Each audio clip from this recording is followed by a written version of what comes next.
Friday edition of AFN News. I'm Army Sergeant Darlene Montgomery.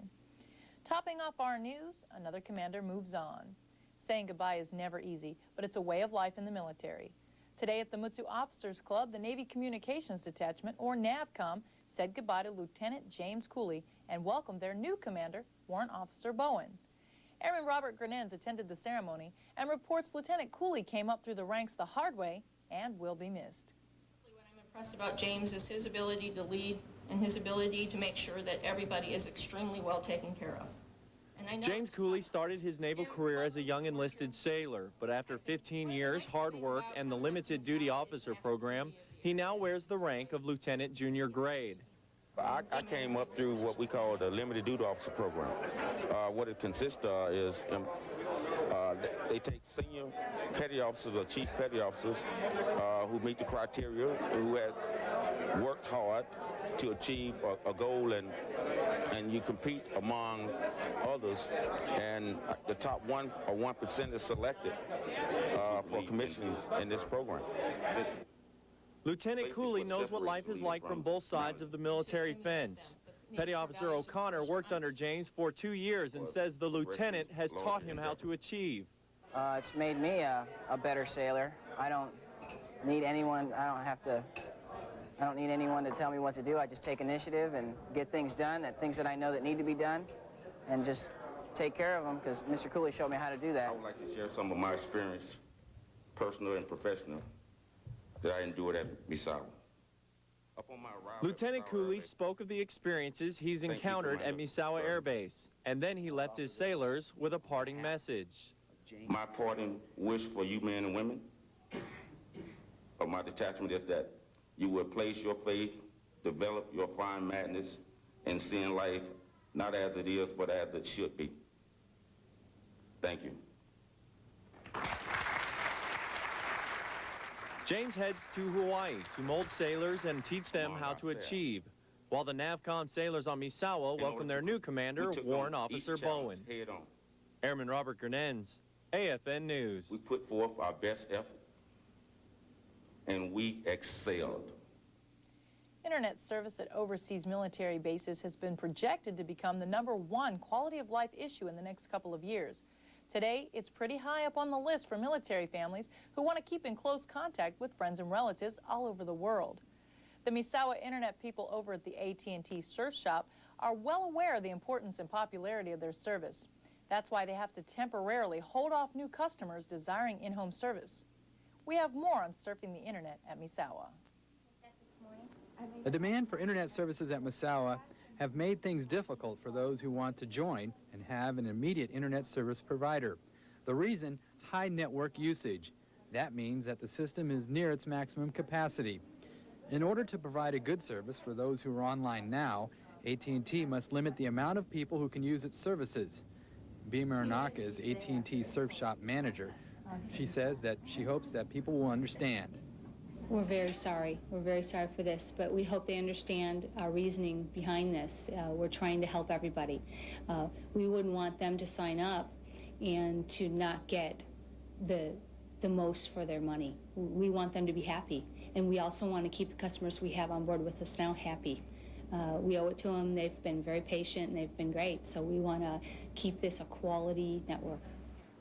Expansion of the network is being looked at, but for now people are asked to wait an average of 30 to 60 days to get an AT&T internet connection. The policy for now is one off and one on. That means that someone must cancel their service for someone else to join. Yes, we would love to expand.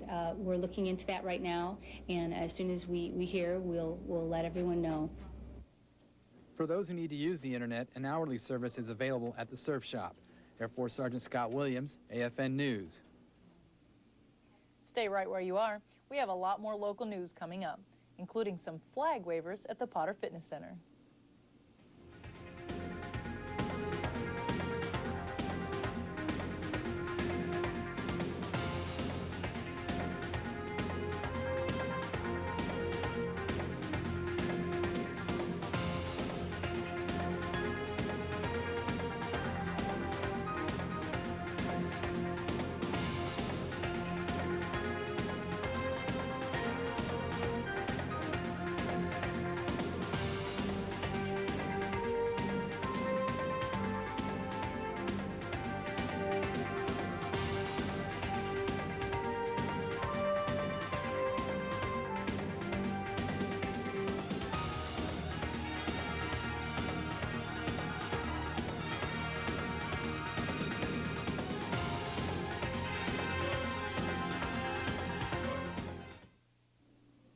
At the Potter Fitness Center, a scene was unfolding last night that might have drawn your attention if you were there. If you weren't, we captured it for you. A couple of energetic teenagers and some enthusiastic coaches have started their own flag and drill auxiliary team. The idea is to get Misawa youth involved in something that requires dedication, teamwork, and it could be called Misawa's very own drill team. Ursula Brown is the driving force behind the drill team. She says the group is going to have a positive impact. Interact with the community. I mean, usually when we have Friendship Day, we usually don't have anything that represents the base. So we said we're providing this, you know, a little dance, a little flag, a little discipline, of course, and some good, tasteful music. We'll be able to provide a good outlet for children to vent that excitement, that frustration, and all that energy during the summer. The other coaches involved with the flag and auxiliary team agree with Ursula and think that the team offers a whole lot of those who want to try out for the squad. This summer, you know, come on out. You're going to have a lot of fun and everything. And there's interesting places to see. Performing for the crowd. Right. Parades. Be entertainers. And have fun. So those who are interested can either go to one of the practices in front of the gym or they can call Ursula Brown at 226-4095. That's 226-4095. One other story tonight. General Wright visited our studios this morning and suggested that we do a story on some people who have been helping us at AFN. They've been repairing a badly worn roadway. At first it was just going to be pothole repair, but the team discovered it was more than that and worked hard to make things right. Airman Sharon Rogers has the story. The driveway here at the American Forces Network Misawa needed a little work, so we called the folks at the Civil Engineering Squadron and they came to our rescue. A joint team of Japanese and Americans worked on the job, and needless to say, they had things well in hand. We're working in CE, we work with a lot of Japanese nationals, so working with them, they know their job well, and we know our job well, so coming together, we get everything done. There's a little language barrier, but since they know everything so well and we know everything so well, we get it done good, and we have a lot of fun along the way. The folks from CE will take advantage of this nicer weather to get out and do the things they can't during the winter months. In the summer months, we do a lot of road repair, and we're out and about on the roads, fixing up everything from cutting down trees and stuff to, you know, fixing up potholes and curbs and that. So we need a lot of people to be aware that we're out and about, and they need to kind of be patient with us. So when you see these vehicles, be patient and stay clear of them, because they're not just working, they're working for you. Airman Sharon Rogers, AFN News.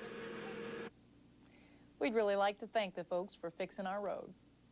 And that's going to do it for this edition of AFN News. Just a little reminder, there is a fun run tomorrow, so don't forget about it. Check out the Potter Fitness Center to find out more. And that's going to do it for the news.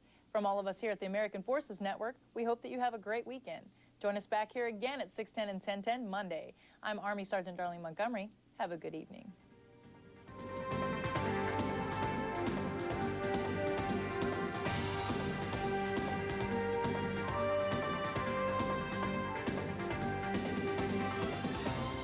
AFN News airs weeknights at 6:10 and 10:10 as a public service of AFN Misawa.